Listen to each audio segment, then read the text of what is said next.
ডাকসু নির্বাচনের প্রস্তুতি চলছে, আগামী সপ্তাহে কমিশন গঠন। হাসনাতের উপর হামলাকারীদের শাস্তির দাবি জামায়াতের। এপ্রিলে রপ্তানি আয় $301 কোটি। দেশে ফিরেছেন খালেদা জিয়া। আবারও জাতিসংঘ মহাসচিব ও পাক প্রধানমন্ত্রীর ফোন আলাপ। বার্সেলোনার আজ ইন্টার পরীক্ষা। আসসালামু আলাইকুম। বার্ড নিউজ 24-এ আপনাদের সবাইকে আমন্ত্রণ। সঙ্গে আছি আমি নাইমা আক্তার কেয়া। এতক্ষণ দেখছিলেন শিরোনাম, এখন দেখবেন বিস্তারিত। ঢাকা বিশ্ববিদ্যালয় কেন্দ্রীয় ছাত্র সংসদ ডাকসু নির্বাচনের দিকেই হাঁটছে বিশ্ববিদ্যালয় প্রশাসন। নির্বাচনকে ঘিরে নির্ধারিত টাইমলাইন ধরে বিশ্ববিদ্যালয় কর্তৃপক্ষ প্রশাসনিক ও আনুষঙ্গিক কার্যক্রম চালিয়ে যাচ্ছে। তবে ডাকসু নির্বাচন নিয়ে ক্যাম্পাসে ক্রিয়াশীল ছাত্র সংগঠনগুলোর কিছু চাহিদা ও প্রত্যাশার ভিন্নতা রয়েছে। সংগঠন ভিত্তিক কিছুটা ভিন্নতা থাকলেও মূল আকাঙ্ক্ষার জায়গা রয়েছে সুষ্ঠু ও গ্রহণযোগ্য নির্বাচন। এ বিষয়ে ছাত্র সংগঠনগুলো বেশ ইতিবাচক। জাতীয় নাগরিক পার্টির এনসিপি দক্ষিণাঞ্চলের মুখ্য সংগঠক হাসনাত আব্দুল্লাহকে আহত করার ঘটনায় তীব্র নিন্দা ও প্রতিবাদ জানিয়েছে বাংলাদেশ জামায়াতে ইসলামী। সোমবার এক বিবৃতিতে দলটির সহকারী সেক্রেটারি জেনারেল ও সাবেক এমপি ডক্টর হামিদুর রহমান আজাদ বলেন, গত 4 মে সন্ধ্যায় গাজীপুরে সন্ত্রাসীরা জাতীয় নাগরিক পার্টির এনসিপি দক্ষিণাঞ্চলের মুখ্য সংগঠক জনাব হাসনাত আব্দুল্লাহ ও তার সহকর্মীদের উপর হামলা চালিয়েছে।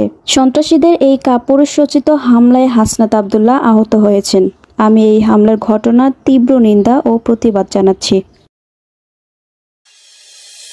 রপ্তানি আয়ে বড় ধাক্কা লেগেছে চলতি অর্থ বছরের 10ম মাসে। এপ্রিল মাসে রপ্তানি আয় নেমে দাঁড়িয়েছে $301 কোটি। এটি চলতি অর্থ বছরের সর্বনিম্ন আয়।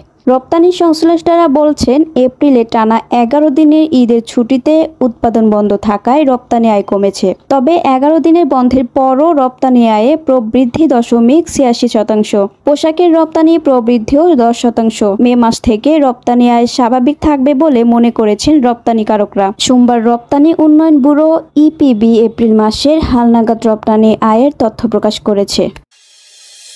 4 মাস পর চিকিৎসা শেষে 2 পুত্রবধূ জোবাইদা রহমান ও সৈয়দা শর্মিলা রহমানকে সঙ্গে নিয়ে লন্ডন থেকে দেশে ফিরেছেন বিএনপি চেয়ারপারসন বেগম খালেদা জিয়া। মঙ্গলবার সকাল 10:42 তাকে বহনকারী বিমান ঢাকার হযরত শাহজালাল আন্তর্জাতিক বিমানবন্দরে পৌঁছান। বিমানবন্দরে খালেদা জিয়াকে অভ্যর্থনা জানান বিএনপির মহাসচিব মির্জা ফখরুল ইসলাম আলমগীরের নেতৃত্বে দলের জাতীয় স্থায়ী কমিটির নেতারা।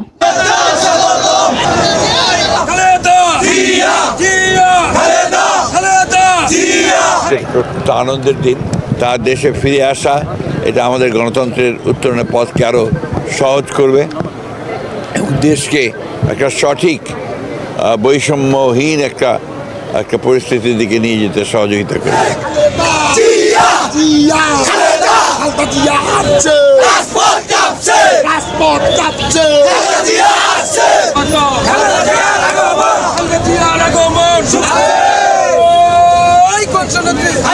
দক্ষিণ এশিয়ার বর্তমান নিরাপত্তা পরিস্থিতি নিয়ে ফোনে আলোচনা করেছেন জাতিসংঘ মহাসচিব আন্তোনিও গুতেরেস ও পাকিস্তানের প্রধানমন্ত্রী শাহবাজ শরীফ। পাক প্রধানমন্ত্রীর দপ্তর এক বিবৃতিতে জানায়, 1 সপ্তাহের মধ্যে এটি ছিল 2 নেতার দ্বিতীয়বার ফোন আলাপ। সোমবার বার্তা সংস্থা এএফপি এক প্রতিবেদনে এ খবর দিয়েছে।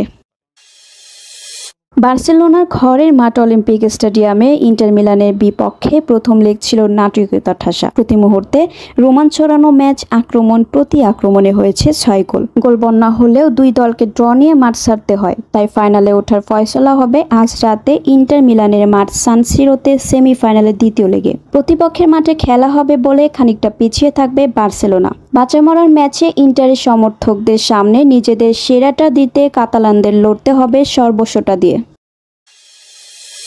এতক্ষণ আমাদের সাথে থাকার জন্য আপনাদের সবাইকে ধন্যবাদ।